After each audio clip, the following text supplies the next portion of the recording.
Bonjour. Voilà mon histoire. Euh, elle a commencé au mois d'août 2020. J'ai connu sur Facebook, sur un groupe que j'en faisais partie. Il répond à des commentaires respectueux pendant un mois, en septembre 2020, alors que je l'avais accepté en mur privé sur Messenger. Il m'annonce qu'il est architecte libéral et qu'il va partir sur un chantier au Maroc. Il doit partir dès le lendemain, alors qu'il m'avait dit qu'il avait des problèmes avec sa banque. Il disait s'appeler Jean-Daniel Striby et vivait en France à Metz. Il m'écrit sur Messenger car il dit que sa caméra ne fonctionne pas. Je ne peux pas le voir, mais lui oui. Dès le premier mois, il m'a déclaré son amour, il voulait que j'aille vivre avec lui, et même m'a demandé en mariage. Le cauchemar a commencé un mois après ma rencontre avec lui. Je l'ai rencontré sur Facebook, comme je vous ai dit, très respectueux, très amical, et de plus en plus. Après, les sentiments ont changé. Après, l'engrenage a commencé à partir du mois de septembre 2020. Il me demandait des coupons sans arrêt, des coupons PCS sans arrêt, les chèques qu'il me fait faire, les chèques qu'il m'a fait envoyer, qui étaient des chèques en bois, euh, qui, qui ont été rejetés. Je me suis retrouvée à découvert. Je suis en interdit bancaire à cause des chèques. Euh, et puis voilà, il me demandait sans arrêt, sans arrêt. Il attendait toujours. Il savait quand ma pension alimentaire ou ma pension d'invalidité allait arriver. Et là, il me harcelait sans arrêt jusqu'à point d'heure, 1 heure, 2 heures, 3 heures du matin. C'était intenable. Et comme j'ai de la fibromyalgie, ben j'arrivais plus à rester concentrée. C'était du harcèlement sans arrêt, sans arrêt. J'en pouvais plus. Jusqu'à ce que j'ai décidé d'arrêter ma vie parce que elle ne valait plus la peine d'être vécue. Et trop de souffrance, trop de, trop de douleur, trop de traumatisme. Et heureusement que Thierry est rentré dans ma vie. Heureusement. Vraiment. Parce que sinon je ne serais pas là pour vous parler.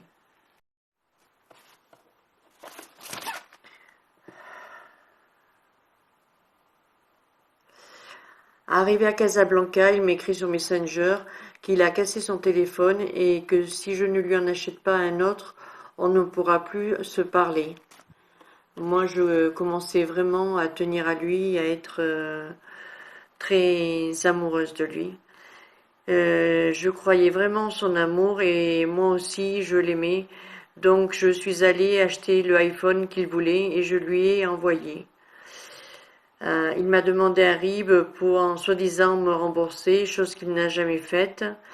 Le début de l'engrenage, il me demande des coupons PCS car il n'a rien pour vivre, rien pour payer son téléphone. Et me demande après d'aller faire divers achats dans des grandes surfaces et de payer avec des chèques. Et je lui dis que je n'ai pas d'argent et que je vais me retrouver à découvert, mais il me dit je serai là et attends avant que les chèques soient encaissés et je réglerai tout. Il a demandé à des soi-disant clients à lui de m'envoyer de l'argent. Il y a eu un chèque qui a été déposé sur mon compte et puis après 2 autres chèques qui sont arrivés. Il m'avait demandé de lui ouvrir 2 comptes pour mettre ces chèques-là et je pensais que c'était pour me rembourser tout ce qu'il me devait sur le découvert qu'il m'avait créé. Mais c'était pour que je lui envoie des coupons, pour qu'il puisse après rentrer, pour qu'on puisse se retrouver, pour qu'on puisse aller vivre ensemble chez lui parce qu'il m'avait demandé d'aller vivre avec lui, qu'il tenait à moi, il m'avait demandé en mariage, il m'avait offert des fleurs qu'il avait payées avec mon argent. Il avait fait des achats sur Internet pour plus de 4 000 euros.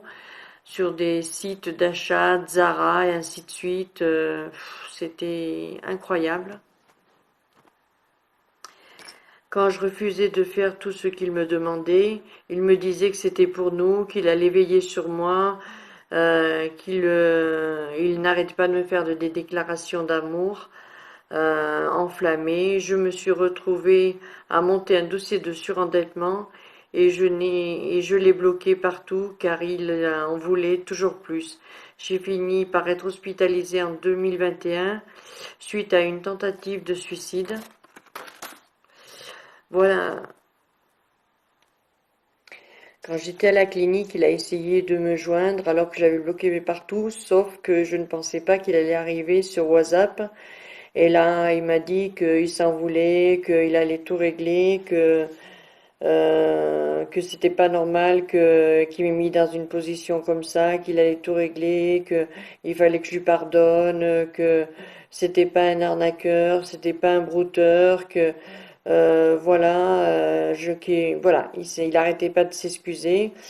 Et donc j'ai cru vraiment que c'était pas un brouteur. Et après, de nouveau, il me redemande des RIB pour m'envoyer de l'argent pour m'en sortir et d'ouvrir un compte sur Internet. Et là, je l'ai bloqué pour de bon. Suite à cette fois-là que je l'ai bloqué, que j'étais en clinique, j'ai demandé à un responsable de la clinique de m'amener pour aller déposer une main courante parce qu'il me menaçait sans arrêt, de s'en prendre à ma fille, à mon petit-fils. Donc après, ben, comme j'avais monté un dossier de surendettement, que mes assistantes sociales ne faisaient rien, j'ai demandé à sortir de la clinique pour pouvoir m'occuper moi-même de mon dossier. Et grâce à une amie qui m'a conseillé d'aller sur le groupe Stop Escroquerie, j'ai fait la connaissance de Thierry. Au début, je ne voulais rien savoir de lui, je ne voulais pas lui parler, j'avais trop peur, mais il a su me rassurer. Et maintenant, grâce à Thierry, je reprends goût à la vie et je suis encore, j'ai été et je suis encore très traumatisée par ce qui m'est arrivé. J'ai plus confiance en moi, j'ai peur de tout, j'ai peur de la sonnette à la porte, d'ouvrir la boîte aux lettres, des créanciers qui me tombent dessus. Rien n'est encore réglé, mais peu à peu, je commence à aller mieux, malgré que j'ai été manipulée, trahie et dépouillée. Mais vraiment dépouillée. J'avais vendu tout ce que j'avais plus rien pour aller chez le médecin, plus rien pour aller au resto du cœur, plus d'argent, plus rien. Voilà mon témoignage.